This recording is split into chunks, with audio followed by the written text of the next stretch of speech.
Shalom Sobat JRC, selamat hari Minggu, welcome to JRC Rest for the Restless. Tempat di mana jiwa kita yang restless bisa mendapat rest di dalam Tuhan. Tidak terasa kita sudah menginjakkan kaki di pertengahan tahun. Marilah kita sama-sama bersyukur atas pimpinan dan penyertaan Tuhan, sehingga kita boleh menjalani kehidupan ini dengan segala dinamikanya.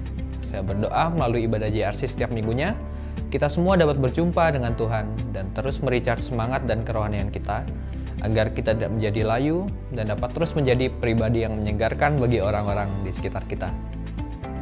Hari ini, perenungan firman Tuhan akan dibawakan oleh Evangelis Hendry Bunarta. Beliau adalah seorang pembina dari Zion Teens di GKT 3 Malang. Saya mengundang kita semua mempersiapkan hati dan diri kita untuk beribadah menghadap Tuhan. Kita ambil saat teduh sejenak.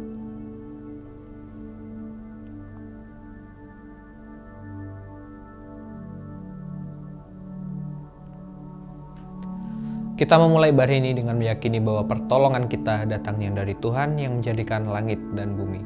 Dan kiranya kasih karunia dari Allah Bapa, Allah Anak, dan Allah Roh Kudus menyertai ibadah ini dari awal hingga akhirnya.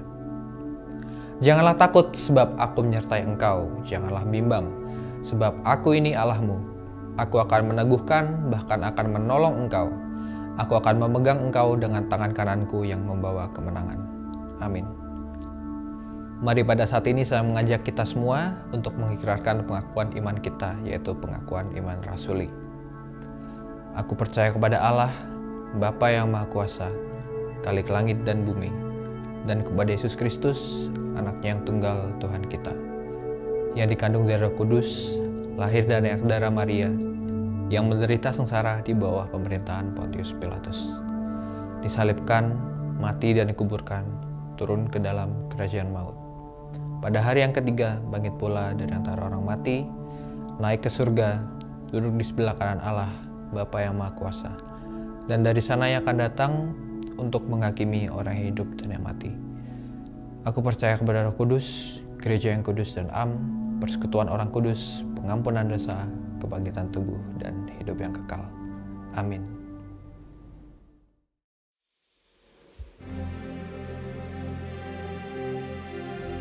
Name above all names, King of Kings and Lord of Lords. Satu nama yang menyelamatkan, satu nama yang menyucikan, satu nama yang membangkitkan hidup kami. Nama Yesus Kristus Tuhan, Raja segala raja, Tuhan segala Tuhan. Kau layak disembah.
Tunduk pada nama-Mu Tuhan.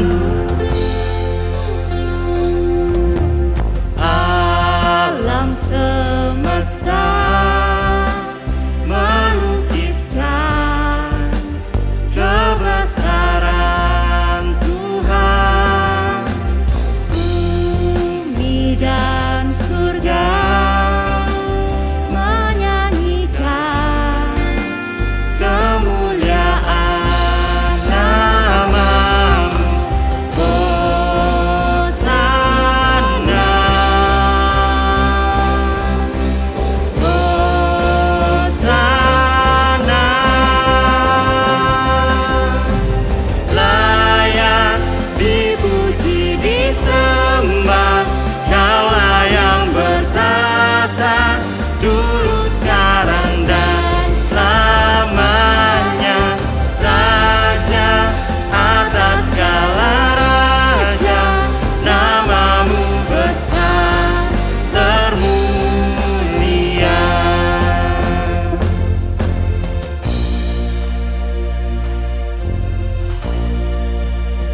Sebab tidak ada nama lain selain nama Yesus, yang kepadanya setiap lutut akan bertelut, setiap lidah akan mengaku bahwa Engkau adalah Raja, Engkau adalah Tuhan segala Tuhan.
Kita tidak pernah tahu apa yang akan terjadi di hari esok.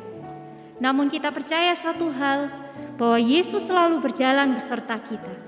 Mari kita nyanyikan, tak ku tahu kan hari esok.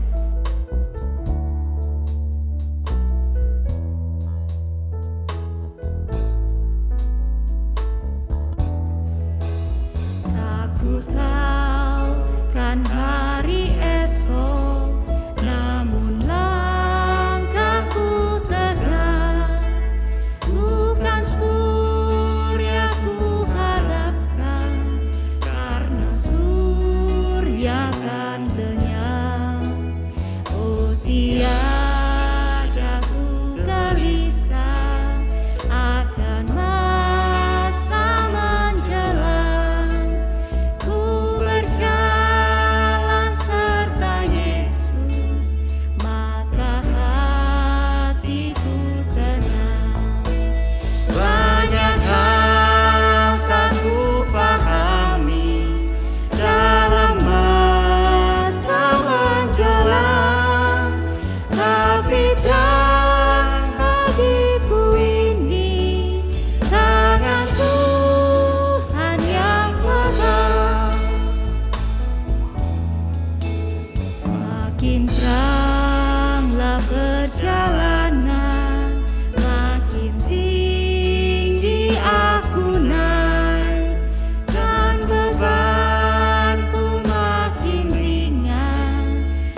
Shalom Sobat Muda JRC, senang sekali hari ini saya diberikan kesempatan untuk membagikan firman Tuhan kepada kalian semua.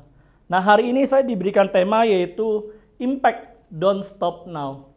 Mari sebelum kita merenungkan bagian pada firman Tuhan, kita tenangkan diri kita berdoa minta pimpinan Tuhan.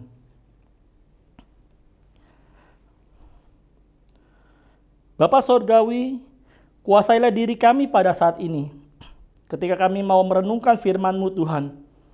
Di dalam segala keterbatasan dan kelemahan kami, biarlah Roh-Mu yang boleh menolong kami, untuk kami boleh mengerti apa yang Kau sampaikan kepada setiap kami. Dan terlebih lagi ya Tuhan, tolong kami untuk kami dapat melakukannya di dalam kehidupan kami. Terima kasih Bapa, Kau berkati setiap kami. Stay juga hamba-Mu di dalam segala keterbatasannya, agar dapat menguraikan firman ini dengan baik. Hanya di dalam nama Tuhan Yesus Kristus kami berdoa dan mengucap syukur. Amin. Mari Sobat Muda, saya ajak kita semua untuk membuka bagian firman Tuhan kita di dalam kitab Hakim-Hakim pasal yang keempat, ayat yang pertama sampai 24. Kitab Hakim-Hakim pasal yang pertama, pasal 4 ayat pertama sampai 24. Saya akan bacakan untuk kita semua. Silakan teman-teman boleh menyimak dan bahkan ikut membaca ya di tempat kalian masing-masing. Kitab Hakim-Hakim pasal keempat ayat 1 sampai 24. Demikian firman Tuhan. Setelah Ehud mati, orang Israel melakukan pula apa yang jahat di mata Tuhan. Lalu Tuhan menyerahkan mereka ke dalam tangan Yabin, raja Kanaan, yang memerintah di Hasor. Panglima tentaranya ialah Sisera yang diam di Haroset Hagoyim. Lalu orang Israel berseru kepada Tuhan, sebab Sisera mempunyai 900 kereta besi dan 20 tahun lamanya. Dia menindas orang Israel dengan keras. Pada waktu itu Deborah, seorang nabiah, istri Lapidot, memerintah sebagai hakim atas orang Israel. Dia biasa duduk di bawah pohon korma Deborah antara Rama dan Betel di pegunungan Efraim. Dan orang Israel menghadap dia untuk berhakim kepadanya. Dia menyuruh memanggil Barak bin Abinoam dari Kedes di daerah Naftali. Lalu berkata kepadanya, bukankah Tuhan Allah Israel memerintahkan demikian? Majulah, bergeraklah menuju Gunung Tabor dengan membawa 10.000 orang Bani Naftali dan Bani Zebulon bersama-sama dengan engkau. Dan aku akan menggerakkan Sisera, panglima tentara Yabin, dengan kereta-keretanya dan pasukan-pasukannya menuju engkau ke sungai Kison, dan aku akan menyerahkan dia ke dalam tanganmu. Jawab Barak kepada Deborah, jika engkau turut maju, aku pun maju. Tetapi jika engkau tidak turut maju, aku pun tidak maju. Kata Deborah, baik, aku turut. Hanya engkau tidak akan mendapat kehormatan dalam perjalanan yang engkau lakukan ini. Sebab Tuhan akan menyerahkan Sisera ke dalam tangan seorang perempuan. Lalu Deborah bangun berdiri dan pergi bersama-sama dengan Barak ke Kedes. Barak mengerahkan suku Zebulon dan suku Naftali ke Kedes. Maka 10.000 orang maju mengikuti dia. Juga Deborah maju bersama-sama dengan dia. Adapun Heber orang Keni itu telah memisahkan diri dari suku Keni, dari anak-anak Hobab ipar Musa, dan telah berpindah-pindah memasang kemahnya sampai ke pohon Tarbantin di Zaanaim yang dekat Kedes. Setelah dikabarkan kepada Sisera bahwa Barak bin Abinoam telah maju ke Gunung Tabor, dikerahkannya lah segala keretanya, 900 kereta besi, dan seluruh rakyat yang bersama-sama dengan dia dari Haroset Hagoyim ke sungai Kison. Lalu berkatalah Deborah kepada Barak, bersiaplah, sebab inilah harinya Tuhan menyerahkan Sisera ke dalam tanganmu. Bukankah Tuhan telah maju di depan engkau? Lalu turunlah Barak dari Gunung Tabor dan 10.000 orang mengikuti dia. Dan Tuhan mengacaukan Sisera serta segala keretanya dan seluruh tentaranya oleh mata pedang di depan Barak. Sehingga Sisera turun dari keretanya dan melarikan diri dengan berjalan kaki. Lalu Barak mengejar kereta-kereta dan tentara itu sampai ke Haroset Hagoyim. Dan seluruh tentara Sisera tewas oleh mata pedang. Tidak seorang pun yang tinggal hidup. Tetapi Sisera dengan berjalan kaki melarikan diri ke kemah Yael, istri Heber orang Keni itu. Sebab ada perhubungan baik antara Yabin orang Hasor dengan keluarga Heber orang Keni itu. Yael itu pun keluar mendapatkan Sisera dan berkata kepadanya, "Singgahlah tuanku, silakan masuk, jangan takut." Lalu singgahlah dia ke dalam kemah perempuan itu dan perempuan itu menutupi dia dengan selimut. Kemudian berkatalah dia kepada perempuan itu, "Berilah kiranya aku minum air sedikit, aku haus." Lalu perempuan itu membuka kirbat susu, diberinyalah dia minum dan diselimutinya pula. Lagi katanya kepada perempuan itu, "Berdirilah di depan pintu kemah, dan apabila ada orang datang dan bertanya kepadamu, 'Ada orang di sini?' maka jawablah, 'Tidak ada.'"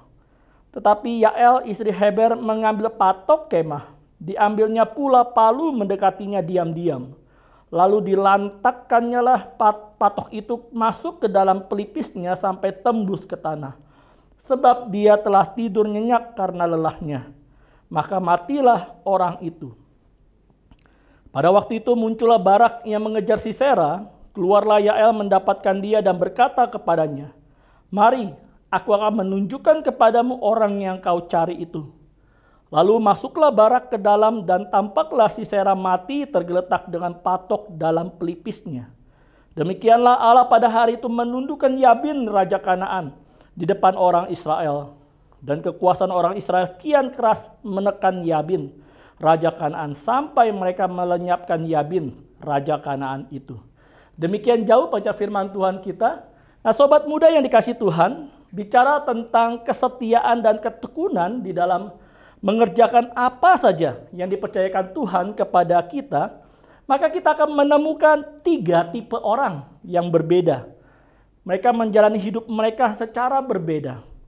Yang pertama adalah tipe orang-orang yang sudah terlebih dahulu menyerah sebelum mencoba. Nah, orang-orang dengan tipe ini adalah mereka yang mudah sekali mengeluh, mudah sekali kecewa, mudah sekali frustasi, putus asa, dan akhirnya menyerah terhadap segala tantangan yang dia hadapi. Mereka tidak kuat. Mereka sebenarnya mampu mengatasi tantangan yang ada, tetapi mereka lebih memilih untuk menyerah dan tidak berbuat apa-apa.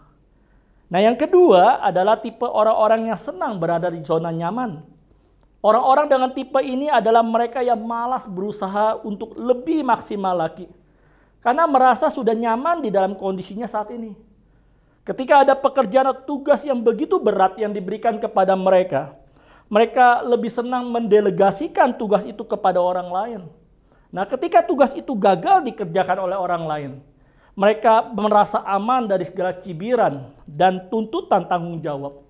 Tetapi apabila tugas itu sukses dikerjakan, maka mereka lah yang akan mengambil alih sehingga mereka dipuji dan ditinggikan. Nah, yang ketiga adalah tipe orang-orang yang mau terus berjuang dan bekerja keras. Orang-orang dengan tipe ini adalah mereka yang mempunyai daya juang yang sangat tinggi.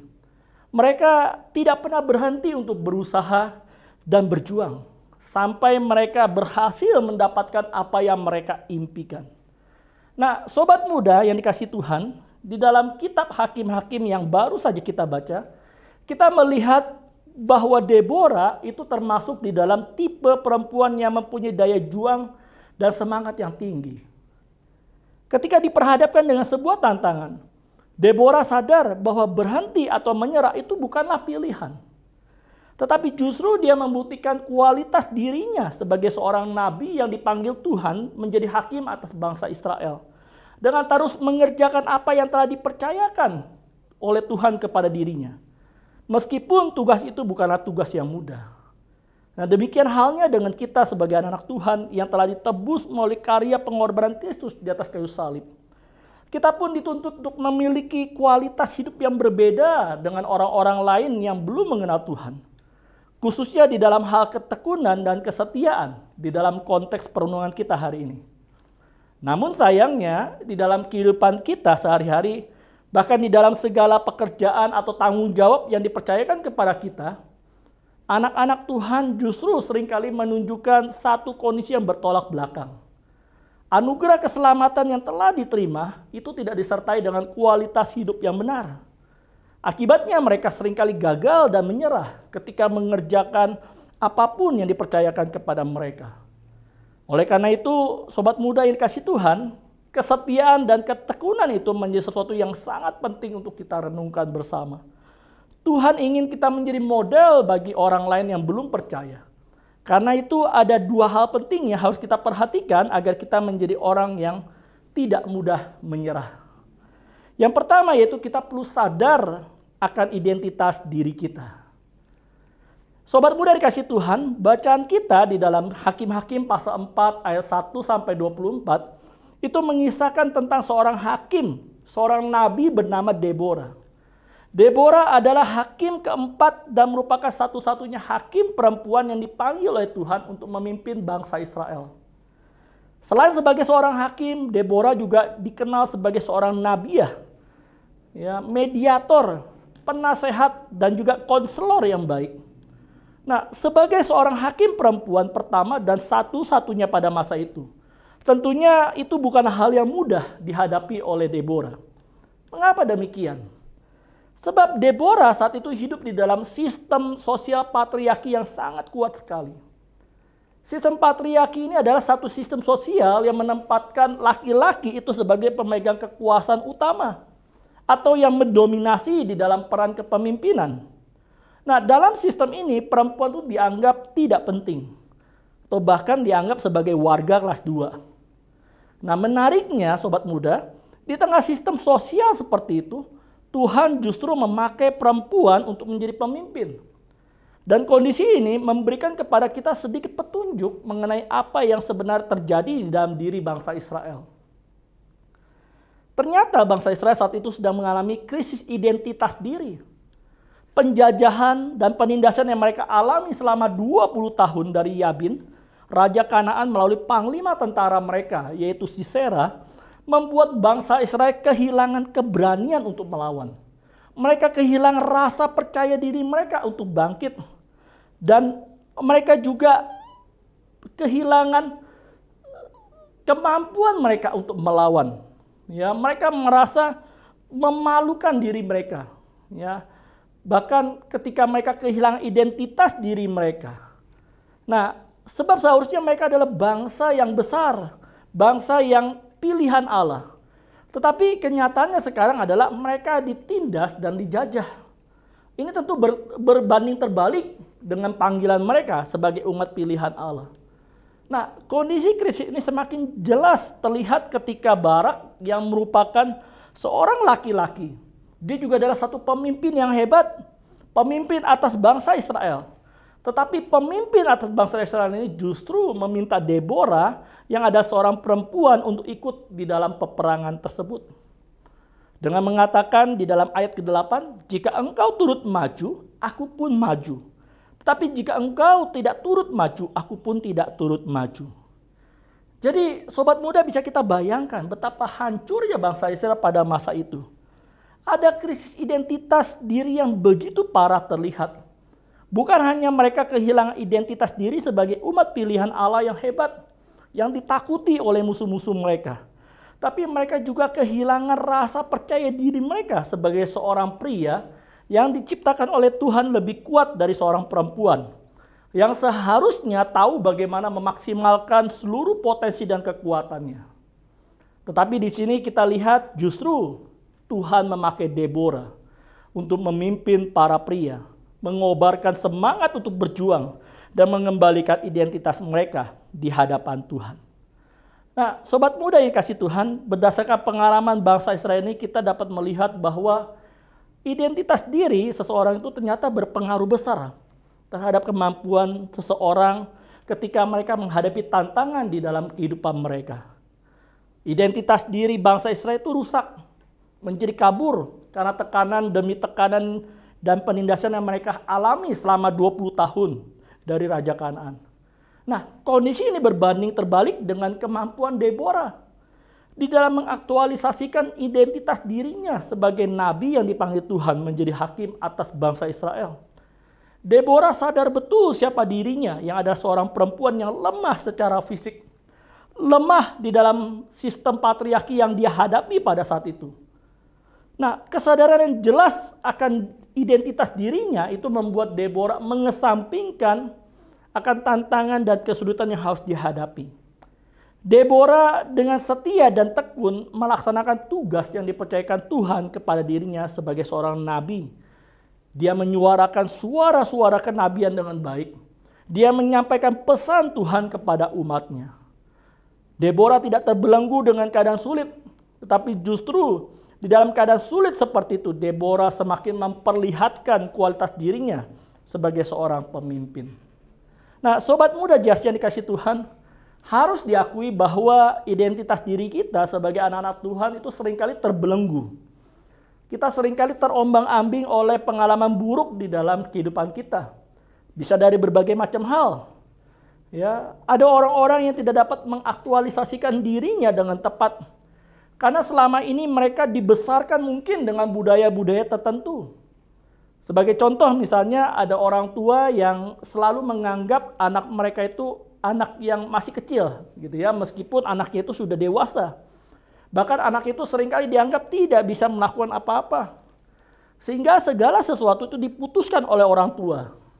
Dan di dalam hal memilih pakaian misalnya, contoh. Ya, di dalam hal memilih jurusan, misalnya ketika dia mau studi di kampus, studi di dalam universitas lanjutan, ya. Bahkan di dalam hal memilih pasangan hidup, semua dikendalikan oleh orang tua. Akhirnya tanpa sadar anak ini terkekang, ya, anak ini seperti tertindas. Dia tidak bisa tumbuh dengan dewasa dengan baik. Dia tidak bisa mengambil keputusan, mudah sekali minder, merasa tidak memiliki kemampuan apa-apa, dan mudah menyerah ketika diberikan tanggung jawab. Dia mudah sekali mengatakan berhenti, ya, ketika diperhadapkan dengan sebuah tantangan. Nah, kalau begitu, bagaimana solusinya, teman-teman? Satu-satunya jalan adalah kita harus dapat melihat diri kita kembali di dalam terang anugerah Tuhan dan tidak ikut terbelenggu oleh keegoisan dunia. Firman Tuhan di dalam 1 Petrus pasal 2 ayat 9-10 berkata demikian. Tetapi kamulah bangsa yang terpilih, imamat yang rajani, bangsa yang kudus, umat pilihan Allah sendiri, supaya kamu memberitakan perbuatan-perbuatan yang besar dari Dia, yang telah memanggil kamu keluar dari kegelapan kepada terangnya yang ajaib. Kamu yang dahulu bukan umat Allah, tetapi yang sekarang telah menjadi umat-Nya. Yang dahulu tidak dikasihani, tetapi yang sekarang telah beroleh belas kasihan. Nah, pengenalan yang benar akan firman Tuhan itu menolong kita untuk sadar akan identitas diri kita di hadapan Tuhan. Sebagai anak-anak Tuhan yang telah dipanggil keluar dan menjadi model bagi dunia ini, kita diajak untuk menyadari kemampuan dan keterbatasan kita. Ya. Ada karunia yang telah Tuhan berikan kepada kita agar kita dapat survive menghadapi tantangan dunia.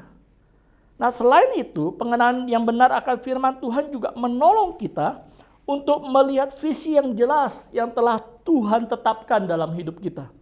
Sehingga kita bisa berjuang mengejar visi itu di dalam hidup kita. Nah, sobat muda, ketika kita menyadari identitas diri kita di dalam Tuhan, maka kita akan dimerdekakan. Kita tidak lagi dibelenggu.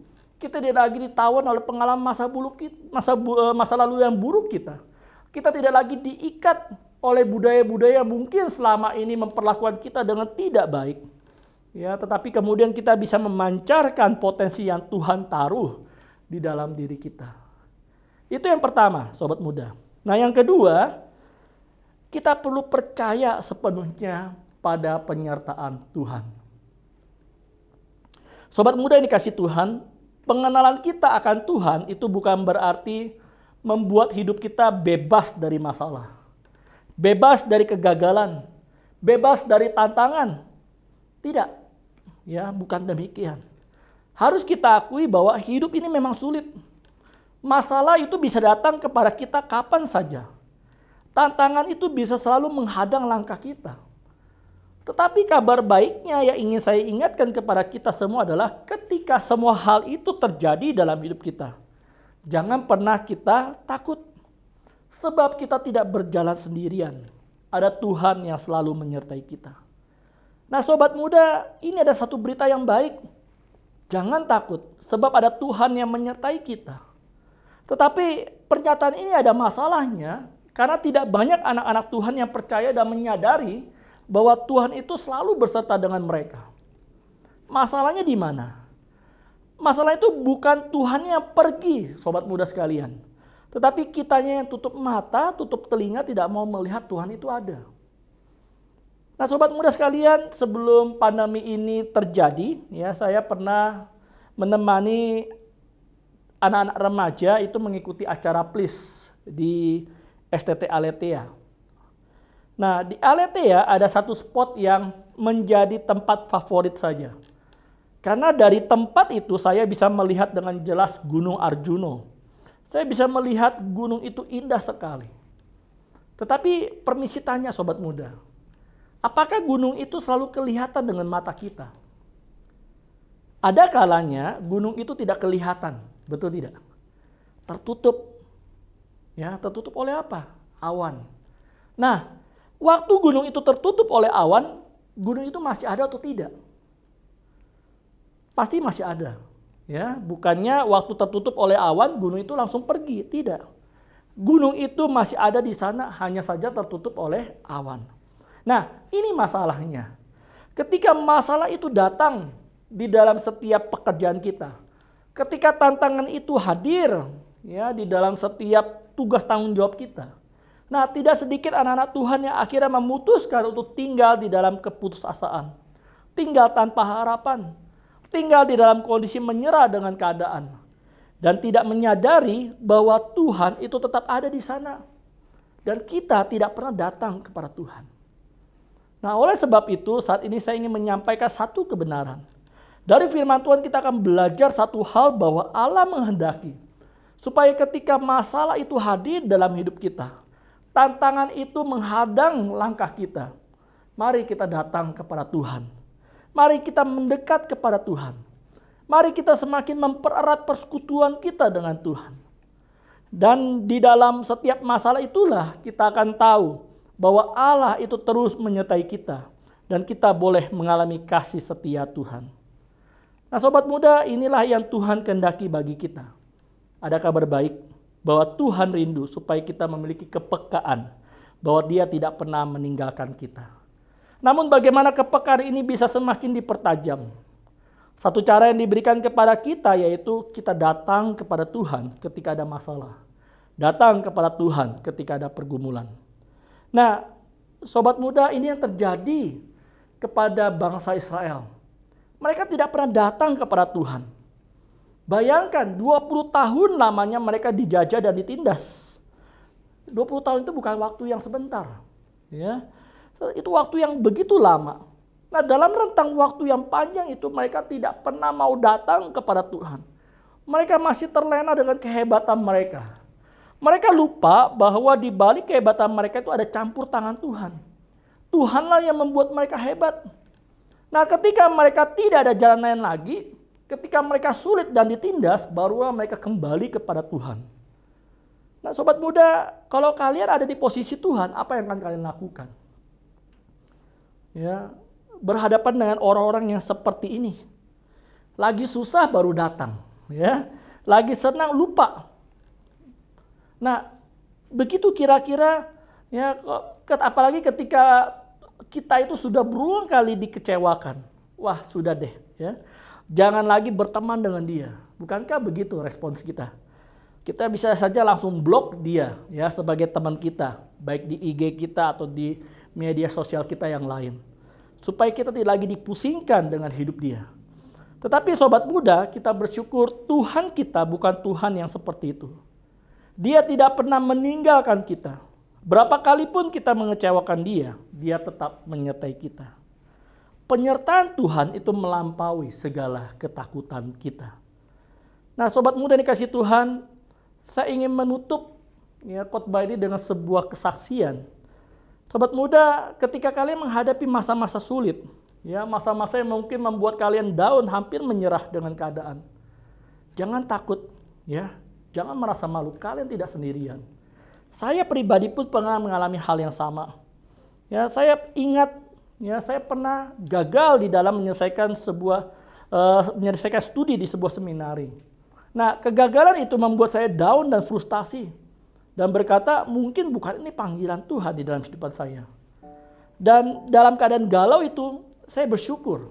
Ya, Tuhan tidak pernah meninggalkan saya.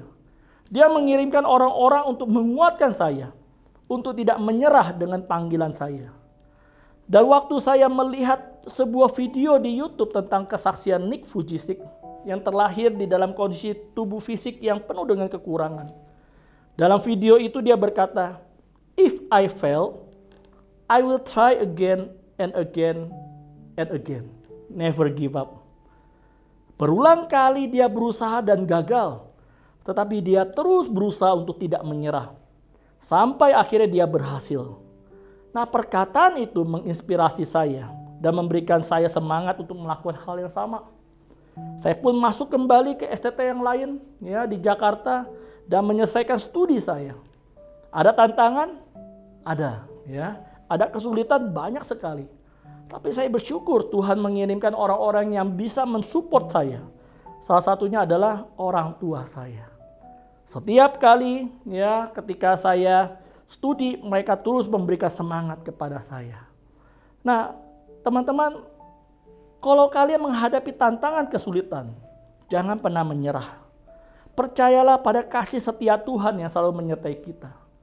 Kerjakanlah dengan setia dan tekun semua yang telah Tuhan percayakan kepada kalian dengan baik. Ya, supaya apa? Supaya kita dapat menunjukkan kualitas hidup kita sebagai anak-anak Tuhan. Nah, kiranya Tuhan menolong dan menyertai kita. Mari kita berdoa. Tuhan yang baik, kami bersyukur Tuhan. Hari ini firman-Mu mengingatkan kami bahwa kami adalah anak-anak Tuhan yang telah dipanggil untuk menjadi model bagi orang lain. Oleh karena itu ya Tuhan, kami perlu menuju ke satu kualitas hidup yang berbeda. Kualitas hidup yang ditunjukkan dengan sikap yang tidak mudah sekali menyerah. Selalu belajar untuk tekun dan setia di dalam setiap tugas tanggung jawab yang dipercayakan kepada setiap kami. Kami tahu ada hal-hal sulit yang harus kami hadapi. Bahkan seringkali mungkin tanggung jawab atau pekerjaan itu tidak kami sukai Tuhan. Tetapi kiranya Roh-Mu yang boleh terus menguatkan kami, menyertai kami. Karena di dalam penyataan itulah kami menjadi sadar siapa diri kami. Bahwa kami adalah anak-anak Tuhan yang telah menerima anugerah Tuhan. Karena itu kami perlu mengisi anugerah itu dengan satu hidup yang baik. Terima kasih Bapa. Tolong setiap kami ya Tuhan, di dalam setiap pekerjaan apapun yang Kau percayakan, kami menjadi anak yang tidak mudah menyerah. Menyerah bukanlah pilihan bagi setiap kami. Nah, terima kasih Tuhan, dan kiranya firman ini boleh menjadi berkat bagi setiap kami. Dan sebentar kami akan kembali mewujudkan segala aktivitas kami. Kiranya Tuhan juga boleh memberkati kami. Kiranya kasih karunia dari Allah Bapa, damai sejahtera dari Tuhan kita Yesus Kristus, berkat penyertaan, penghiburan, pertolongan dari arah Roh Kudus, terus menyertai kita sekarang dan sampai selama-lamanya. Amin.